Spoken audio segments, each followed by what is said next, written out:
Hello guys, ഇന്നൊരു water ഈറ്റിൻ്റെ day ആയാലോ. ഇന്ന് എനിക്ക് ഓഫീസിൽ പോകണ്ടായിരുന്നു, വർക്ക് ഫ്രം ഹോം ആയിരുന്നേ. അപ്പോൾ രാവിലെ കുറച്ച് ലേറ്റ് ആയിട്ടൊക്കെ എണീറ്റ് നേരെ വന്ന് കിച്ചണിൽ കയറി നോക്കിയപ്പോഴത്തേക്കും വെള്ളയപ്പവും കടലക്കറി. ഒന്നും നോക്കിയില്ല, ഒരു 3 അപ്പം അങ്ങോട്ട് പ്ലേറ്റിലേക്ക് തട്ടി. പിന്നെ ഈ വെള്ളക്കടലക്കറിയും കൂടെ കൂട്ടിയിട്ട് ഒരു പിടി അങ്ങ് പിടിച്ചു കേട്ടോ. പണ്ട് എനിക്ക് വെള്ളക്കടല അത്ര ഇഷ്ടമല്ലായിരുന്നു, പക്ഷേ ഇപ്പം വെറുത്ത് കുട്ടിശങ്കറിൻ്റെ അവസാനം ഇഷ്ടപ്പെട്ടു തുടങ്ങി ഗൈസ്.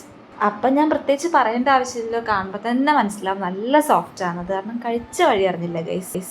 ഉച്ചയ്ക്ക് കറക്റ്റ് 12 മണിയായപ്പോൾ ചോറ് കഴിക്കാൻ വന്നു. ചോറിന് ദേ നമ്മുടെ പ്രോൺസ് ഫ്രൈ ഉണ്ട്, പിന്നെ ചീരത്തോരനുണ്ട്, പിന്നെ പയറും മത്തങ്ങയും കൂടെ കറി വെച്ചത്. അപ്പോൾ അത് കൂട്ടി പിടിപ്പിച്ചു. അത് കഴിഞ്ഞപ്പോൾ മധുരം കഴിക്കാൻ തോന്നി, അപ്പോൾ ഈ സോൻ പപ്പടി കഴിച്ചു. വൈകുന്നേരം ആയപ്പോഴത്തേക്ക് അമ്മ ബജി വാങ്ങിച്ചിട്ട് വന്നിട്ടുണ്ടായിരുന്നേ. ഇത് ഓംലെറ്റ് ബജിയാണ്, എനിക്ക് അത്രയ്ക്ക് അങ്ങോട്ട് ഇഷ്ടപ്പെട്ടില്ല, പക്ഷേ മുട്ട ബജി കിടുക്കനായിരുന്നു ഗൈസ്. അപ്പോൾ അത് കഴിച്ചു.